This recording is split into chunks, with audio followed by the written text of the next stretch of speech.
Alrighty, guys, real quick. This is a 3.6 Pentastar. Y'all recognize this engine? Yeah. I would like to consider myself very knowledgeable on this thing. Okay. Now, let's go over a few things. First of all, let me tell y'all. Let me admit to a few things. I just did a video on this. I think I got 2 minutes into the video and I scrapped the whole thing. You know why? Because I didn't have this covered up, and I know how sensitive some of y'all is. Guys, cover up your intake. This do not look good, especially on video, coming from a so-called professional Pentastar master tech. So I scrapped that whole video and grabbed me some rags. And now I know ain't nothing gonna get in there because there's no wind blowing and I'm not reckless enough to just, this boat just not gonna magically, boom, fall over there. So, but yeah, I get it. I adapt to my surroundings. Okay, some of y'all very sensitive. Let me cover that up and then redo my video. All right, what was I saying on the video that I scrapped? Oh, this is one with the cam sensor code on bank 1. I forgot the number, the P number, but y'all know the drill. Brand new, and on top of that is aftermarket, some Amazon or whatever. Not only is this questionable, but now I had to refrain from saying this. I was saying cam sensor never go bad. Yeah, I'm not saying that anymore because I can only speak for myself. I have never ran into a failed cam sensor. In fact, I have test cam sensors to the point where I never have to go to the parts department and get one if you want to test one. But chances are your cam sensor on your 3.6 Pentastar is actually doing its job. Y'all know what its job is. It sits right here and monitors the position of both of these cams. There's 2 camshafts on each head. This is a dual overhead cam engine. So the computer needs to know, this thing right here needs to know that information as far as top dead center. Have a lot to do with timing. Well, anyway, yeah, I'm not gonna stick another cam sensor on it. They already put it. And in fact, that ain't the problem, guys. I don't know how many times I gotta overly stress this. You should be doing oil pressure tests. That'll lead you to most of your problems, or that will let you know you have a oil pressure problem. All right. I mean, the oil pump has a job, and that solenoid on the oil pump also has a job, but actual reading oil pressure, not from your gauge, not from your cluster, because that signal coming from the sensor. What if the sensor bad? So actual oil pressure reading is crucial. I don't have a tester. I'm making me one. I got a drill. It's all it is a cap and drill. Now y'all know the traditional way to check oil pressure is to screw in wherever the oil sending unit is screwed in. Unfortunately, on the 3.6 Pentastar, that oil sending unit is screwed in on this. So you will have to run a hose under there, and you can't run the car. What's the point if you can't run the car? You have to run the car to get the oil pump to run. So they created an adapter. It's just nothing more than a cap and a fitting right here, and you screw your gauge into there and you reach oil pressure. All right, now, but this is what I want to talk about. I'm getting ready to pull this valve cover off. Phasers. I'm getting ready to check and do some phasers, and I'm also going to check a whole host of things. Guys, if you fighting with this, you know what I think? I think engineers did this on purpose. All right, we don't give them a lot of credit. You see how this is extremely hard to get off, and you don't want to pry in the wrong spot and break it. Okay, in fact, there's no room to even get under there and pry. I think engineers actually thought about us. What y'all think? Look, this little nipple right here, yes, it's plastic, and even if you break it, who the hell cares? But you can use that as a pry point. Get a load of this bracket right here. That's aluminum metal, right?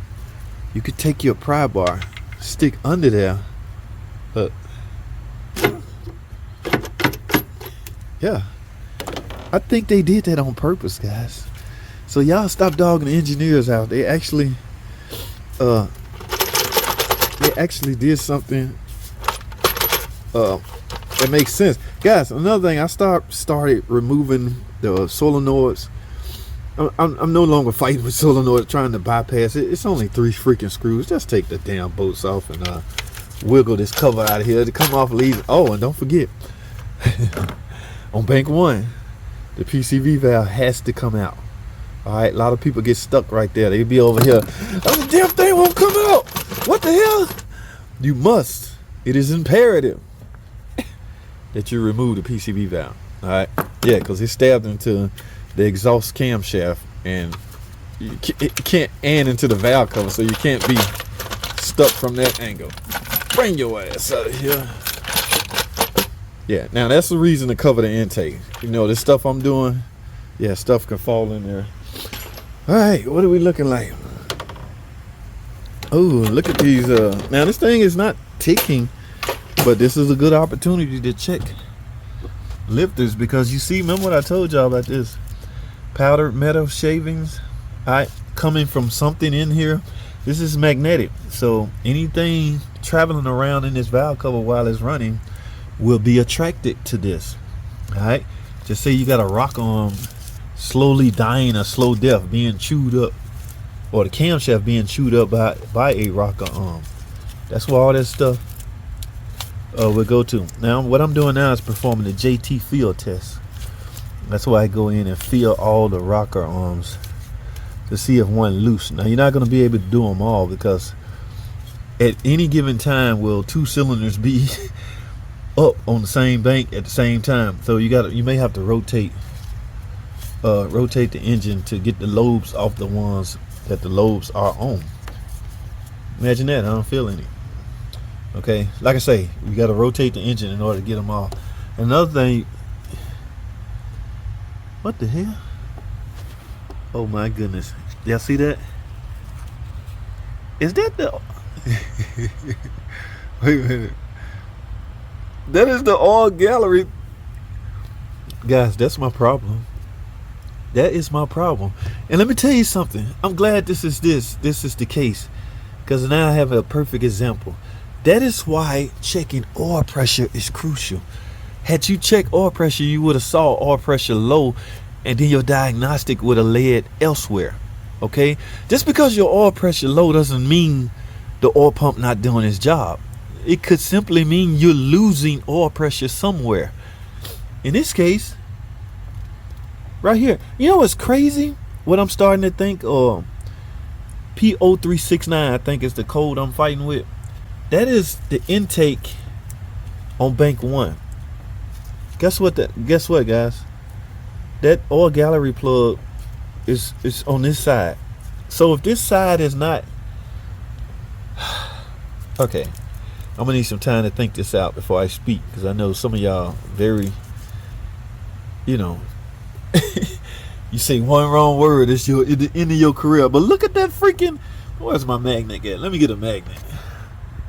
All right, guys, look at that damn thing right there. Yes, and one of the main reasons you should grab a magnet is if you grab a pair of pliers and you lose the grip, it falls down in there, it's over. Okay, guys, did anybody want to take a stab at what would happen?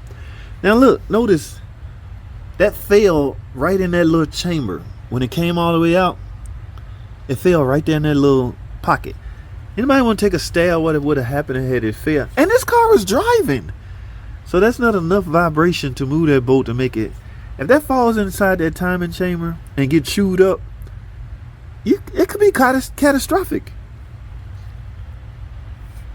Holy crap. I mean, look at that. All right, JT. Let's see. Yes, police user. Hey, got it. Like I say, if you lose it and fall down in there, it's over. Look at that. Damn shame. Okay? I guarantee you this is the bulk of my problem. Freaking piece of junk. That's why every time I have a valve cover off, I'm checking that. Alright? Now, I had to make a tool. Let me see something. Let me show y'all something. I grabbed one of the cheapest 13 quality wise, and this is power torque. Cheapest 13 I have to bend in order. This is my tool for tightening oil gallery plugs, because you can't take it off and put Loctite on it, which is what I want to do, because that would require a lot of work. All right, so I had to build this, and every time I have a valve cover off, I can simply, it had to be angled. I can simply go down here. Is the other one on? Is it tight? No, it's loose. Yeah, it's fairly tight. How the hell one come out and the other one don't? Which begs the question, because somebody asked me this. What's another way to tell if an oil gallery plug has backed out without taking the valve cover off? I wonder, can you see through the valve cover? Where's my valve cover? I'm wondering, can you see? I don't think you can see. I guess I can remove these and take a peek down there. Alright, before I shut this video down, I don't think you can see through there and see if an oil gallery plug loose, but you can tell if an oil gallery plug loose by doing an oil pressure test. If you don't have this tool adapter, make you one or either go buy one. Simple as that. So now, like I say, the good news is I'm getting ready to replace this intake phaser. All right, based on my diagnostics and the code, this is what it's leading me to. Timing has been affected, okay, and it ended up throwing a cam sensor code, P0369. All right, they done put 2 cam sensors on it. It ain't the damn cam sensor. Stop it already. Run an oil pressure check. If it's low, you losing oil pressure. If you losing oil pressure, you're gonna have timing issues. That will affect timing on a variable valve timing engine. All right, I'm talking too much. Let me get this off. I gotta replace it anyway. Good, cause that way I can, you know, put all this back on with Loctite and everything. And I gotta check this side too. But I don't have to take any of this off. All right, I'm not doing a ticker job. I'm just doing a phaser. Okay, because the cam sensor detected, it sits right here between 2 magnetic tone wheel. It detected that on the intake camshaft of bank 1 there's a problem. All right, the cam sensor is doing its job. Look at this cheap ass cam sensor, Amazon. The cam sensor is doing its job. So, but everybody, because the code has the wording cam sensor in it, everybody would jump. Yeah, one guy called me, hey man, my computer said I need a cam sensor. Your computer ain't said a damn thing. My car is telling me I need a cam sensor. It's not telling you nothing. It's telling you you have a problem in the cam sensor area. So yeah, be conscious or be careful about how you interpreted fault code P numbers. P0369 is not your computer telling you you need a cam sensor. It's your computer telling you that's the area that the problem is in. It's up to a good mechanic to dissect what that means. All right, I'm getting ready to do a phaser. Look what else I found. So I'm gonna be able to fix all this in one walk. Guys, I got plenty of work to do. I have a video on this already. I'm not gonna use any tools. Yes, and I hate showing that. I hate telling that because it's unadvisable. I don't even know what my 3.6 Pentastar. I'm gonna bring top dead center up. I'm gonna mark it, and I'm gonna take this off, and I'm gonna put a new one on, and I'm gonna bolt it back up, and all's gonna be good. All right, so yeah, here's my brand new intake Mopar, baby. Don't go on no Amazon and get no damn cam phaser, man. What is wrong with y'all? Some freaking Amazon cam sensor. Holy crap. So let me explain to y'all what I'm gonna do. I don't have any tools. I don't need any tools. I said I suggest you use the tools. Okay, please use the tools because you don't want it screwed up. I have enough experience to not need to. In fact, I don't like doing this, but that video, I meant to take that video down, but it started getting so many plays, I just left it up there. Watch this video right here where I show you how to do this bank. In fact, same setup. I can do timing chain parts, or I can do phasers without tools. Watch that video. It'll show how or what I did. If you're experienced enough to do that. If you're not experienced, don't do that crap. All right, but it's there for the watching if you want to. So with all that said, guys, I got so much work to do. Let me get this car finished, clean these up with brake cleaner, put Loctite on them, torque all the remaining bolts, and we should be good. All right, that's all I have, man. I appreciate y'all freaking tuning in. All right, it's your boy JT, the freaking car guy.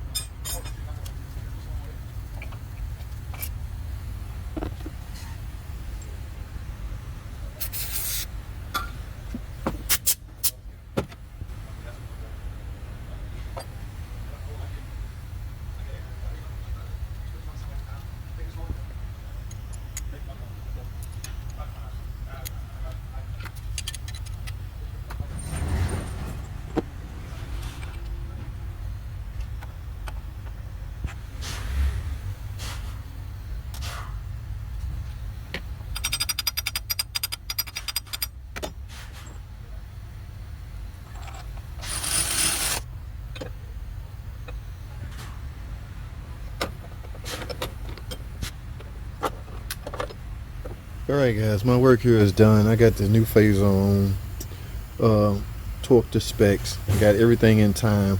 I cleaned the magnetic tone wheel. Just grab a rag and clean it off. Okay, like I say, I rotated the engine. None of those rock arms are loose, but they are dying a slow death. These are the original rock arms from birth. This is a 2015, 2016 maybe. Yeah, so it has a lot of miles on it, and they actually did good. So, but they dying a slow death. They're not ticking, so I can't justify selling him a ticker job, rock arm job. Okay, but you can have a guarantee you won't damage no camshaft if you go ahead and get those done. Really all depends on how long you plan on keeping the car. But yeah, look at her, ain't she pretty? Oil gallery plug style. I'm gonna go over here and make sure those tighten, then I'm done with this car. I gotta go. Thanks for watching.